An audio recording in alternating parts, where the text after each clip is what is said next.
Joining me now is Cindy McCain, the chairman of the board of the McCain Institute for International Leadership.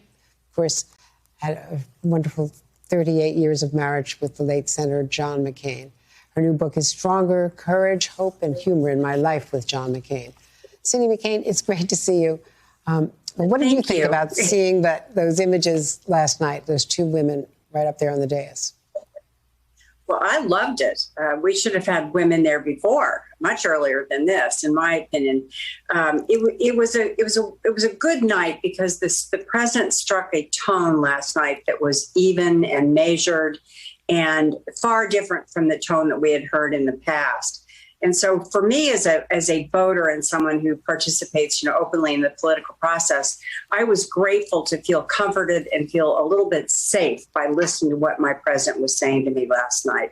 And then having the two women behind him were just the best.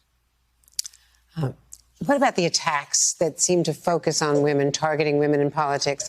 Vice President Harris coming under attack right now. You write in your book, quote, "I had to be a good political spouse. As a woman, you walk a really fine line. And if you put one toe over it, you risk being portrayed as the crazy, shrieking wife." What motivated you to write that?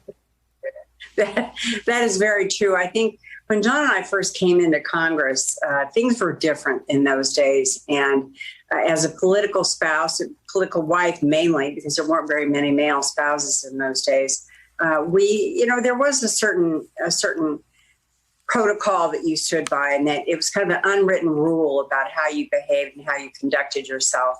And as things have gone on, as the years have gone on, of course, that has changed a great deal. And the ability for a spouse or a partner to be able to work outside of just their partner's office is really important. And for me, that was very important because I began to work on issues that were just insanely important to me. And I think we're of great need around the world. And so that's what I write about in this book is my ability to then become someone who was able to step outside the lines a little bit and begin to work. But still, it was a fine line, and it was something that I respected, though. Please don't misunderstand me. I respected the duty that I had, but I was grateful when things lightened up.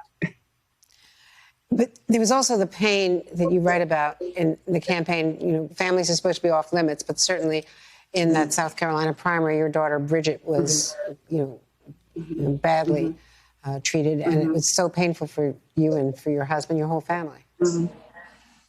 I wrote about that for the reason that you just said, because I truly believe that children should be off limits. John and I were fair game, but not the kids. And when that occurred, we were able to shield her from that mercifully at the time. And everyone knows the story. It was a terrific, brutal attack on both my husband and my daughter for her color. And so later on, years later, when she Googled herself one day, and I had to deal with the aftermath of what she came to me literally crying and says, "Why does the president hate me?"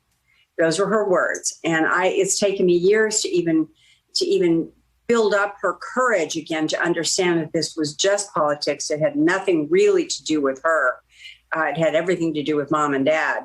But she's still bruised from it. And I think, these things, words have consequences. And in that case, it was dreadfully harsh and horrible what they did to her. And I wanted to talk about it because I feel that other people should hear our story with regards to political life and the political process. And it's time that we take stock in who we are as members, my husband being a member, but also as the candidates.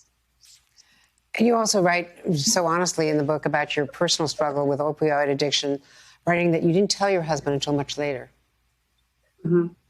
Yeah, I had, again, in those years, women were expected a great deal of. You worked, you took care of your family, you looked perfect, you entertained perfect. I mean, all those things. And it was in my case, I put undue pressure on myself because I felt I could never let my husband down and in any way be it my fault for something that might happen. Well, that was unfair to myself. And as a result of that, I did become addicted to opioids and then did not tell my husband because I didn't want to embarrass him or in any way hurt him at all.